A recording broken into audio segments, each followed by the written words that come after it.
जावेद इकबाल साहब का इस्तकबाल करें। ऊपर ही आएंगे, ऊपर ही आ जाइए। जावेद साहब से मैं दरख्वास्त करूंगा कि थोड़ी सी जहमत तो होगी मगर वो स्टेज पर तशरीफ़ ले आएँ।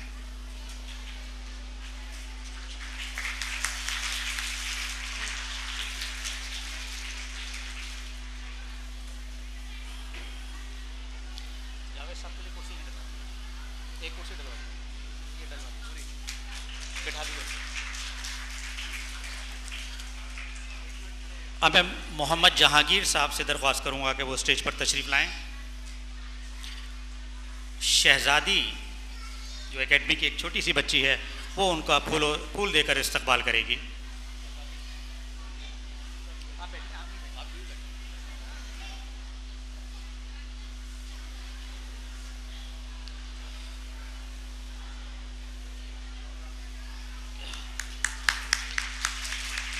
जहां बच्ची फूलों से इस्तकबाल कर रही है, आप तालियों से इस्तकबाल करते रहिए अपने मेहमानों का।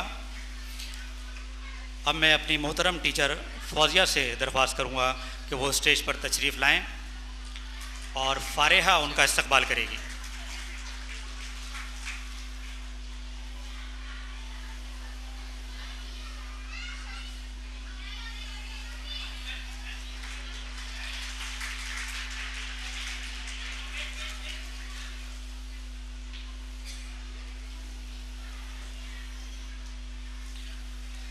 अब मैं जनाब असद साहब से दरख्वास्त करूंगा कि वो स्टेज पर तशरीफ़ लाएं और इकरा उनका इस्तकबाल करेंगे।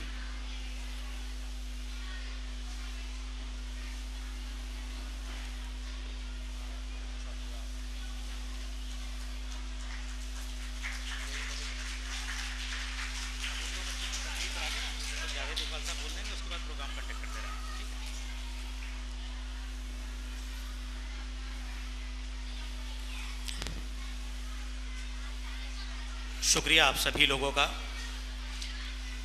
जाहिर है टाइम की किल्लत है, दिल जा रहा था कि इस्तकबाल का सिलसिला अभी जारी रखा जाए मगर वक्त की मजबूरी हमारे साथ।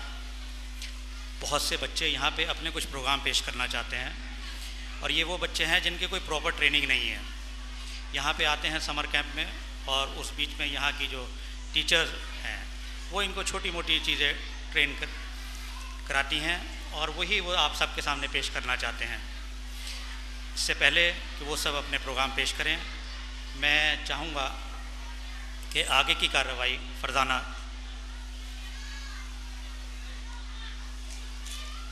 शुक्रिया। इसके बाद मैं दावत देना चाहूँगी ज़िक्रा को, वो स्टेज पर आएँ और अपनी स्पीच सुनाएं। ज़िक्रा।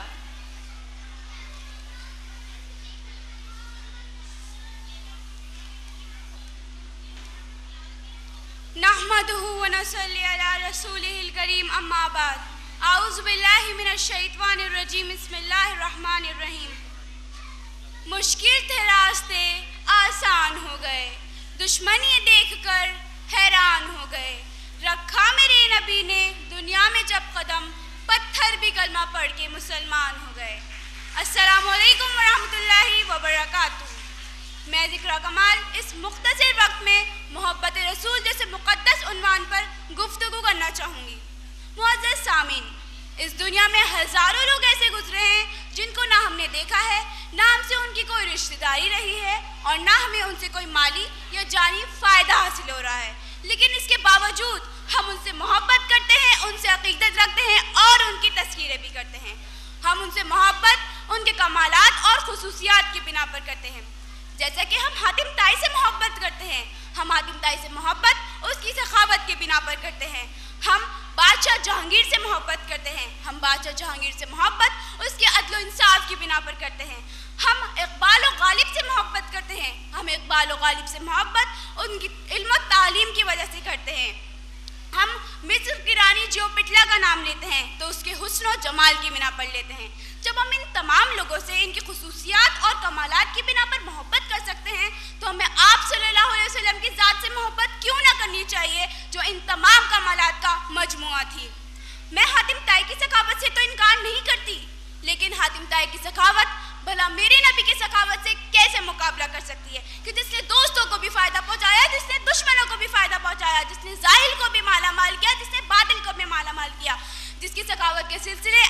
जाने की बात भी इस दुनिया में जारी है। आप दुनिया में भी नवाजते थे और आखिरत में भी अपनी उम्मत को नवाजेंगे। मैं बादशाह जहांगीर की अदलो इंकिसारी से इनकार नहीं करती, लेकिन बादशाह जहांगीर के इंसाफ से भला मेरे रसूल के इंसाफ से क्या निस्बत रखता है? आप सल्लल्लाहु अलैहि वसल्लम ने मक्का के जालिमाना माहौल में अदल के मीठे चश्मे जारी कर दिए और आपने यह तक कह दिया कि अगर मेरी बेटी फातिमा भी चोरी करे तो उसके भी हाथ काट दो। हम जियो बिटला का नाम क्यों लेते हैं? हम जियो बिटला का नाम इससे लेते हैं क्योंकि खाक को आसमान से और पर्वत को जर्रे से भला क्या निस्बत। मेरे नबी का मुकाबला तो मिस्र का वो हसीन तक नहीं कर पाया जिसको देखकर चंद औरतों ने अपने हाथ काट लिए थे और उनके होशो आवाज गुम हो गए थे। कमाल हुस्न यूसुफ पर फकत आशिक जुलेखा थी, खुदा खुद जिस पे आशिक है वो सूरत है मोहम्मद की। आज लोग किसी की दयानत पे नाज करते हैं तो किसी की सदाकत पे नाज करते हैं, किसी के हुस्न पे नाज करते हैं तो किसी की रुपए पे नाज करते हैं। तो मैं आप सल्लल्लाहु अलैहि वसल्लम से पर नाज क्यों ना करूं जिनमें इन तमाम खुसूसियात पाई जाती थी। मेरे नबी सल्लल्लाहु अलैहि वसल्लम के अंदर मेरे रब कायनात ने हर वो कमाल रख दिया था जो आदम अलैहिस्सलाम से लेकर ईसा अलैहिस्सलाम तक तमाम अंबिया में फर्दन पाया जाता था। मेरे नबी के अंदर सदाकत थी जिससे उमर फारूक सखी बन गए। मेरे नबी के अंदर अदालत थी जिससे उस्मान गनी सखी बन गए। मेरे नबी बहादुर थे जिसमें अली शेर खुदा बन गए। इससे आगे बस मैं यही कहना चाहूँगी कि मेरे नबी ने भी फरमा दिया कि तुम्हारा ईमान ईमानदार नहीं हो सकता जब तक कि मैं तुमसे, तुम्हारे वालिदैन से ज़्यादा, तुम्हारी औलाद से ज़्यादा और सबसे ज़्यादा महबूब ना हो जाऊँ। तो आइए अपने गिरोबानों में झांक के देखिए कि कहीं आपके दिलों में आपके वालिदैन के लिए, आपके बच्चों के लिए आप सल्लल्लाहु अलैहि वसल्लम से ज़्यादा मोहब्बत तो नहीं? अगर है तो अफसोस के साथ मेरे दोस्तों हमारे ईमान को खतरा है। आखिर में बस मैं यही कहना चाहूँगी कि जिसे आप सल्लल्लाहु अलैहि वसल्लम से मोहब्बत नहीं, उसे सदाकत से मोहब्बत नहीं, उसे शराफत से मोहब्बत नहीं, उसे इंसानियत से मोहब्बत नहीं, और जिसे इंसानियत से मोहब्बत नहीं वो इंसान नहीं वहशी दरिंदा है। और मैं ये कहती हूँ उस इंसान में दिल नहीं बल्कि पत्थर का टुकड़ा है। ऐसा दिल वाला इंसान काफिर तो हो सकता है, मुनाफिक तो हो सकता है, फाजिर तो हो सकता है, लेकिन ऐसा दिल वाला इंसान मोमिन और मुसलमान नहीं हो सकता। मेरे दोस्तों, मोमिन और मुसलमान नहीं हो सकता। मैं यही कहूँगी कि हर बैरूनी ताकतों को हमसे टकराने से पहले 1000 बार सोच लेना चाहिए कि हम मुसलमान हैं। हमारे रगों में खून नहीं, मोहब्बत रसूल रश्क करता है। हम ईमान के वफादार सिपाही हैं, मर जाएंगे ईमान का सौदा न करेंगे। वाखिरु दावाना अल्हम्दुलिल्लाहि रब्बिल आलमीन। अस्सलामु अलैकुम व रहमतुल्लाहि व बरकातुहू। माशाल्लाह, ज़िक्राने में बहुत ही खूब और नए अनमोल बातें बताई माशाल्लाह। इसके बाद मैं दावत दूंगी इल्म साहिबा भी स्पीच सुनाएंगी। आइए। अस्सलामु अलैकुम व रहमतुल्लाहि व बरकातुहू। First of all, I would like to thank the Almighty Allah. The topic of my speech is mercy, one of the aspects of Prophet's life.